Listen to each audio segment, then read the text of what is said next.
नमस्कार। एक बहुत बड़ी खबर चर्चा में है। क्या जनवरी 2026 से सरकारी कर्मचारियों की सैलरी में एक जबरदस्त उछाल आने वाला है? आज हम इसी को समझने की कोशिश करेंगे सोर्स मटेरियल के आधार पर कि ये 8वां वेतन आयोग आखिर कितना बड़ा बदलाव ला सकता है। सोर्स मटेरियल में जो दावा किया गया है वो सच में बहुत बड़ा है कि जनवरी 2026 से जेब लगभग डबल हो जाएगी। अब ये सुनने में तो बहुत कमाल का लगता है ना। तो चलिए जरा गहराई में जाते हैं और देखते हैं कि आखिर ये मुमकिन कैसे होगा। तो सवाल यही उठता है, आखिर ये होगा कैसे? सैलरी में इतना बड़ा जंप, इसके पीछे का लॉजिक क्या है?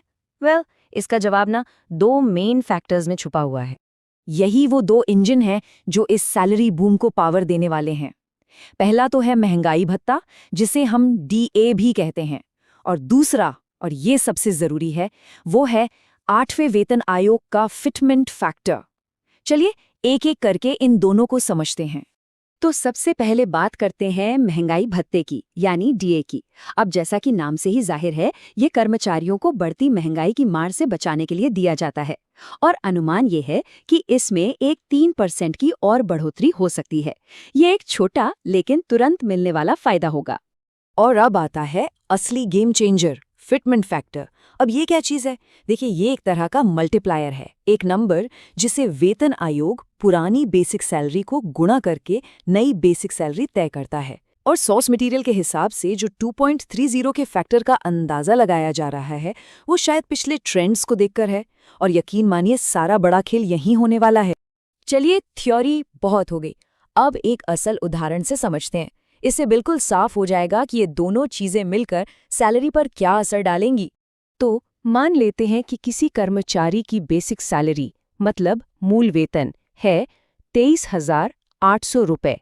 अब देखते हैं कि दिसंबर 2025 में उनकी सैलरी कैसी दिखती है।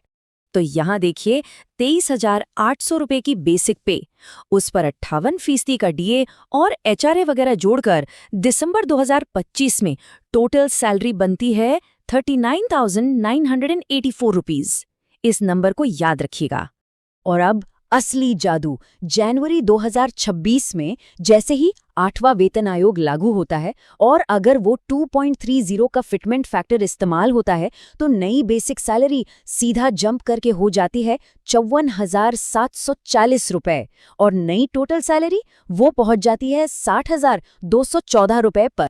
तो जरा सीधा सीधा कंपेयर करते हैं। पहले सैलरी थी 39,984 रुपीज़ और बाद में हो गई 60,214 रुपीज़। ये कितना बड़ा उछाल है! मतलब हर महीने 20,230 रुपये ज्यादा। ये किसी के लिए भी एक लाइफ चेंजिंग अमाउंट हो सकता है, और जैसा सोर्स में बताया गया है, ये वाकई एक ऐतिहासिक छलांग होगी। लेकिन ये कहानी सिर्फ एक सैलरी लेवल की नहीं है, इसका असर अलग अलग सैलरी ब्रैकेट्स पर भी ऐसा ही दिखता है। चलिए कुछ और उदाहरण देख लेते हैं।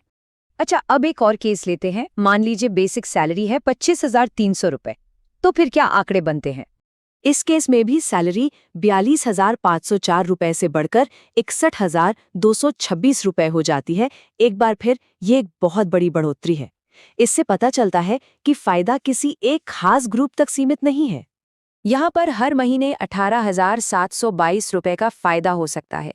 मतलब ये ट्रेंड बना हुआ है, चाहे शुरुआती बेसिक सैलरी कुछ भी हो।